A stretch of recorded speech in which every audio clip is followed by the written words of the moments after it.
Last weekend, the final major event of the 2021-22 Collegiate Overwatch season played out live in Atlanta, Georgia. And while the production at CECC was through the roof and collegiate lands are always a ton of fun, it had a bittersweet feeling to it, because everyone was going on their summer breaks after this, leaving us with no Collegiate Overwatch events for 3 months. If only there was some high-level Overwatch that I could consume in the meantime. Oh yeah. But still, the end of a collegiate year got me thinking, where are we right now? Who are the top teams and who are the teams to watch moving forward?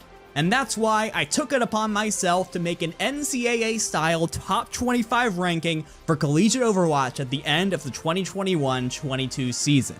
But let's talk about the process real quick, because this is actually really hard. Unlike the Overwatch League, which has all of its information very centralized and readily available on its website, Collegiate Overwatch is so fragmented. There's like 6 major collegiate esports entities, probably more, and most teams only play in 1 or 2 of them. There's no one-stop shop to get all the information on these leagues either. You just kind of have to go to their websites or their Discord servers to get all the most updated information. So not only do I have to try and gather and aggregate all of this information into one centralized spreadsheet, then I have to try and figure out how strong each of these leagues is in relation to each other to figure out how big of a deal it is to win one of them. And then you're still not done, because you still have to take into account all of the regional lands and the events that the Overwatch League teams host, and it's just a lot. It's a lot. And unlike the NCAA, who has dozens of people at a time submitting their rankings and aggregating them all, this video is just me. And I've casted a lot of Collegiate Overwatch this year. I think I'm pretty qualified on this topic, but there is just zero chance that me, one person, can get literally every collegiate event that has happened this year. By the way though, depending on how this video is received, I might try and do something like this in future years, but get more people involved, more casters, more analysts, and try and aggregate our rankings a lot more like the NCAA does. If that's something that you'd be interested in, let me know in the comments, but TLDR, for this one, I tried my best, but this is just my personal opinion based off of what I know. So here's what I did. The closest thing that Overwatch has to a centralized entity is the Overwatch Collegiate Championship, the competition hosted by Blizzard themselves. They have the highest quantity of competing colleges by a long shot, and they do a pretty good job of making sure that only the best of the best make it through to the final rounds. Here are all the rounds of the competition right here. You can read it if you want or not, but the gist of it is that placing well in this competition means a lot, so I used it sort of as my baseline. But the Collegiate Championship ended like a month ago. That's 4 weeks worth of NCAA rankings updates, and collegiate fans know that a lot can and will change in that amount of time. So I used all of the third-party collegiate events that I could find and compared it against my baseline and made changes where I thought was necessary. Is it perfect? No. But it was the best way that I could figure out to try and wade through all of the information that I had to deal with. Alright, I'm stalling at this point.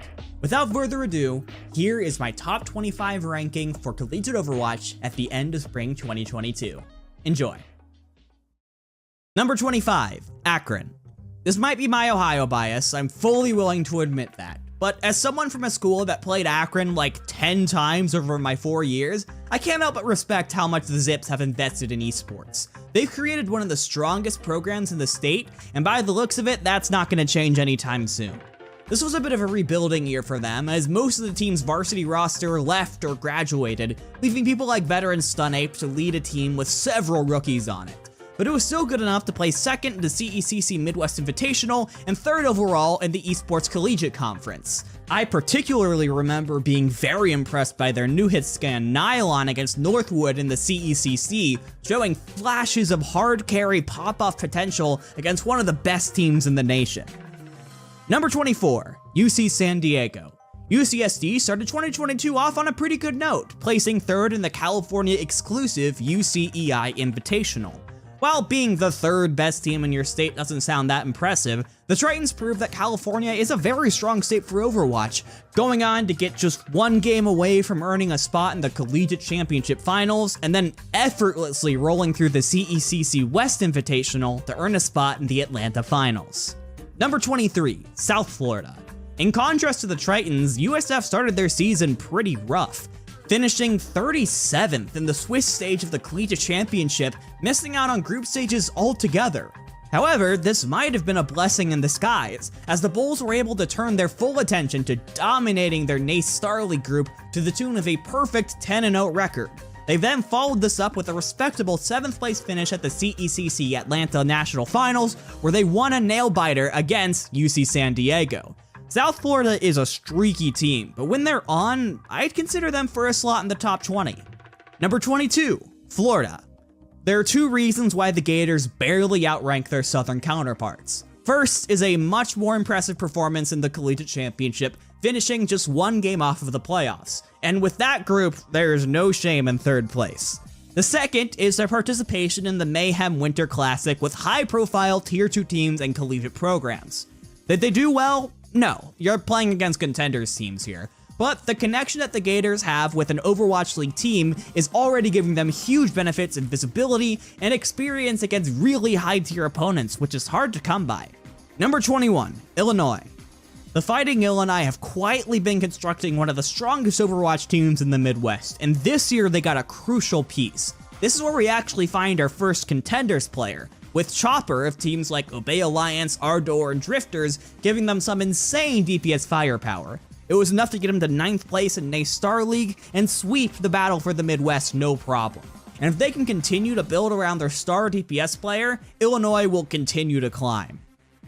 Number 20, Rutgers. This is the first team on our list that actually made the playoff in the Overwatch Collegiate Championship, beating up teams like UTD and South Carolina to do it. And it's very impressive, I want to make that clear. However, outside of that, the Scarlet Knights don't have very many accolades. The only thing I saw in addition to this was a 2nd place finish in the CECC Mid-Atlantic qualifier, where they rolled over vastly inferior teams until they ran into Harrisburg. This is a solid team, and I might not be giving them the respect they deserve here, but I kept finding myself dropping them down the list in favor of teams with more on their resume. Number 19, Bryant and Stratton. This is a unique case, being mostly a 2-year college. Generally, 2-year colleges are going to be a lot weaker than their 4-year counterparts, having half the time to develop their talent. But I guess the Bobcats are just built different? Not only have they dominated the NJCAA, an esports conference specifically for 2-year colleges, for an entire year, but they're the only team that's really held their own outside of that league, placing 7th in NACE, where they took maps off of teams like Harrisburg. Right now, Bryant and Stratton is the place to go if you want to play Overwatch while working towards an associate's degree. Number 18, Kennesaw State. This is a team of grinders. I will always appreciate a team that plays in literally everything they can. You can scrim 5 times a week, but it's really important to make sure you're ready for the heightened emotions of an official match. And while the Owls came just short of making the Collegiate Championship Finals, they followed it up with 9th place in NACE, 5th in the NECC Legends Division, 4th in the University of Kentucky Land Invitational, and 1st at the CECC Southeast Qualifier, which led to a respectable 7th place finish at the National Finals. KSU is everywhere, and that constant practice in an official environment clearly paid off as they only got better as the year went on. Number 17, UC Santa Cruz. It's time for number 2 in my mini countdown of the top 3 Overwatch teams in California. Fittingly, this team placed 2nd the UCEI Invitational, 3-0ing San Diego on their way to the Grand Finals, and followed it up with a top 16 berth in the Collegiate Championship. Twitter gremlins will probably recognize ranked players like Snozzler and Zebra on this roster, though like Rutgers, I couldn't really find any other things they competed in, which caused them to slide down the list a bit. Also, who makes their athletics mascot the Banana Slug? Like, what? Number 16, Miami, Ohio. Surprisingly, this is where we find our first former Overwatch League player. Fozix, who had a really successful Contenders career before spending a few months with the Washington Justice, moved over to the Redhawks after leaving the league. He's been there for a while, but Miami added another massive piece this year with Horthick, formerly of Maryville, on DPS. A collegiate team with 2 players of this caliber could easily be top 10. But unfortunately their spring semester was underwhelming, quickly getting knocked out of the Collegiate Championship playoffs, getting reverse swept in the Esports Championship. It's just been kind of rough and underneath their expectations. However, this is a team that I'm looking at to make a big jump next year if they can get all of their players settled in properly. Number 15, Northeastern. Well, I didn't think much of the Huskies at first. They were one of those teams that came in 3rd place in their championship group. The more I looked into them, the more impressed I was. Led by the Tier 3 tank duo of Sklee and Hirsch, Northeastern took a top 10 team in UTD on the brink on their way to a 3rd place finish in the Uprising Collegiate Cup. And they reverse swept Miami, Ohio to take an undefeated 1st place season in the Esports Championship. You can't argue with these results against top teams, so a top 15 ranking is where they'll be. Number 14, Lords. The Grey Wolves have been running the table in the WAC conference for a while now. No one in there can touch them, and for good reason. Lords is led by 2 great Contenders players in CJ on support and Biz on DPS. This combo, along with some great teammates supplementing them, hey Shinsei, how's it going, gave them more than enough to qualify for the Collegiate Championship playoffs and again, take a map off of UT Dallas while they were there. Number 13, Penn State. This is an interesting story. Penn State is anchored by a former Contenders China player, Memory, a former flex support for Cosmos at Veritas Gaming. He swapped over to Hitscan on this team for fantastic effect. Supplemented by people like Paz on support, Penn State has quickly become the 2nd best team in Pennsylvania, having no problem getting to the grand finals of the Pennsylvania Cup LAN. Oh yeah, and they beat Miami, Ohio to knock them out of the championship playoffs and claim our first 9th place of these rankings. Number 12, Grandview. Now we're getting into the big dogs. Grandview was another team that took 9th place in the Collegiate Championship after knocking off the Banana Slugs, and had a hard-fought 2nd place finish in the Kentucky Invitational. I was casting that event, and I was really impressed by the leadership in their Contenders coach and support player, Blue Sandwich. They also feature some really high-end Tier 3 talent in Opia and Death, who could easily become Tier 2 this year. This is a team that is on the edge of greatness, but they just don't have the firepower of the teams above them. Number 11, Boise State. Boise's been a team that's always had a presence in the collegiate Overwatch scene, but have never been one of the top dogs. That all changed this year when Contenders main tank Matt Merck joined the team, giving the Broncos that shot of star power that they sorely needed. DPS players like Plato and support players like Chosen have way more room to work with him at the front, and this has given them many impressive placings. 9th in the Collegiate Championship, 3rd in ECAC, 7th in NACE, and 5th in the CECC Atlanta Finals. They still consistently come up short against a really elite team, so I can't justify a top 10 spot yet, but don't get it twisted, this is a team on the rise. Also, unrelated to these rankings, but I love how Boise State is committing to producing their team's games in person at their LAN center, giving students valuable experience in front of and behind the camera.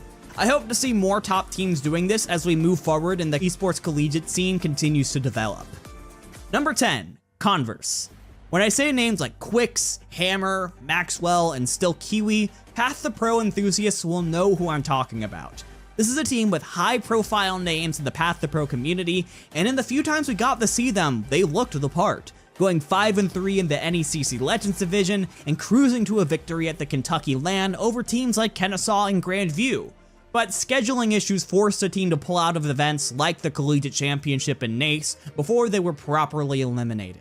I hope we get to see a lot more of Converse next year because they could easily shoot up several spots if they just have the chance to prove themselves. Number 9, Bellevue. Okay, you didn't recognize Converse's players? What about Vita, Crawley, Robdab, or Capo? These are all players with significant Contenders experience. Crawley is still playing in Contenders at an extremely high level with Wisp. These guys could easily be a top 5 caliber team, but unfortunately they seem to hit a wall when playing against that level of opponent. They lost to Maryville and Bay State in the Collegiate Championship, and the UCI and the CECC Last Chance Qualifier. They just don't compete in as much as the teams that are above them, and if I was to make a theory, I would say that their synergy isn't quite as high as a result. I hope we can see more from the Bruins next year, because like Converse, I could easily see a team with these names in the top 5. Number 8, University of Texas at Dallas. When most people think of UTD, they think of Petal, and for good reason. The guy is cracked, one of the best NA DPS players not in Overwatch League, and has that hard carry potential that you need in a star DPS player. I can't count the number of times that this guy has bailed UTD out of a sticky situation. However, don't sleep on the Comet's homegrown talents. Players like Louis, Kashir, and Soba have had the benefit of learning from the former outlaw Bonnie as head coach, and the result is a team that's quickly become one of the best in the country. This is an esports program that's only been around at this level for like a year. I think UTD's best days are still ahead of them. Number 7, UC Irvine.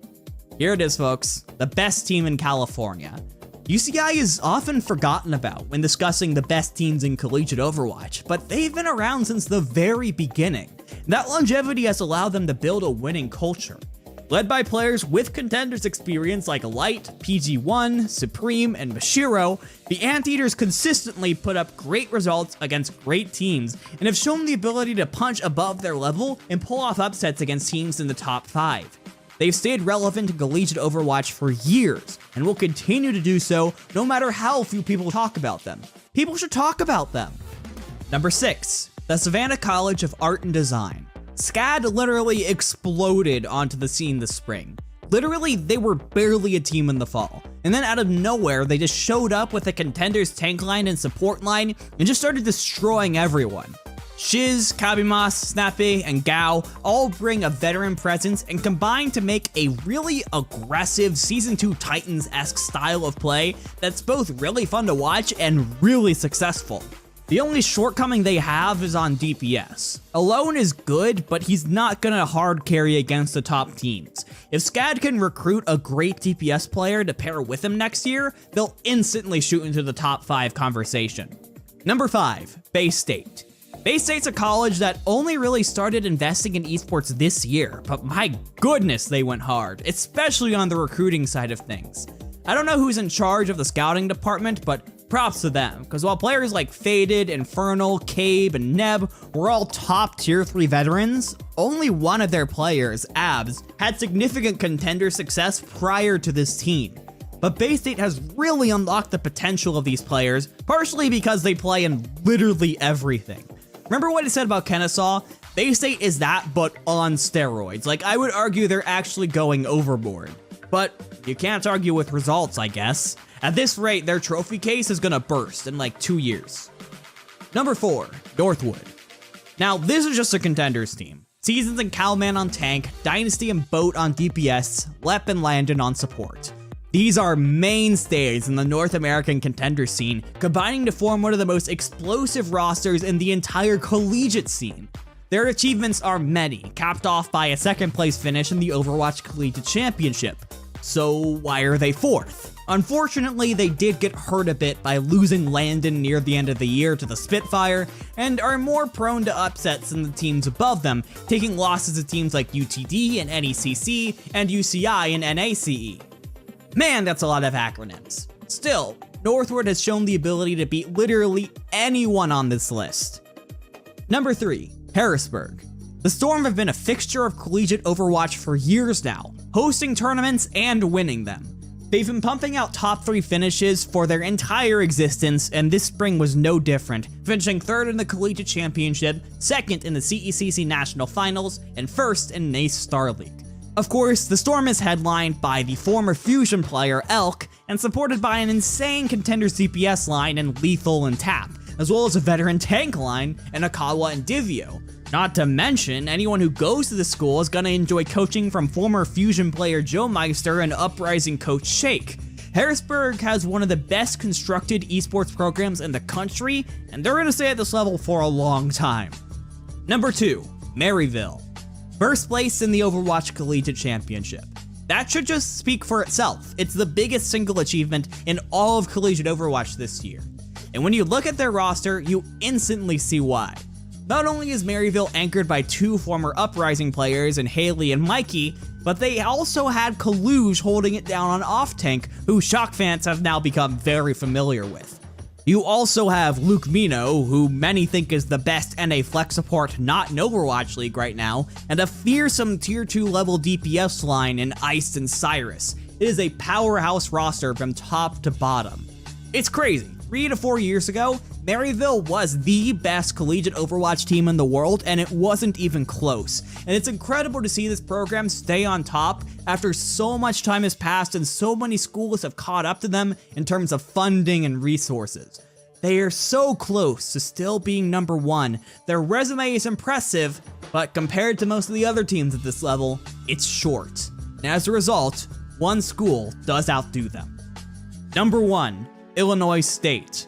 ISU came out of nowhere last fall when they signed the majority of American Tornado, by far the best team in NA contenders at the time, to their collegiate team.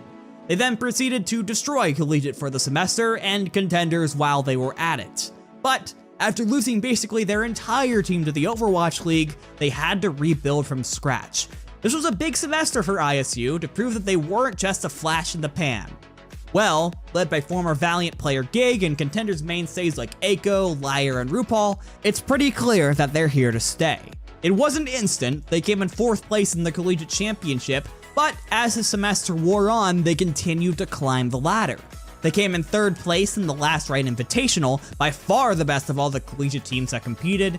They came in 2nd place in the Star League, and of course, at the CECC Atlanta National Finals, the last event of the year, they beat Northwood and Harrisburg on LAN on their way to a championship. This was a tough decision. I went back and forth between several teams for a while, and I still think you can make a legitimate argument for any of the top 4 teams to be number 1. However, if I had to take a snapshot of how collegiate Overwatch stands right now, I would tell you that the ISU Redbirds are once again the team to beat.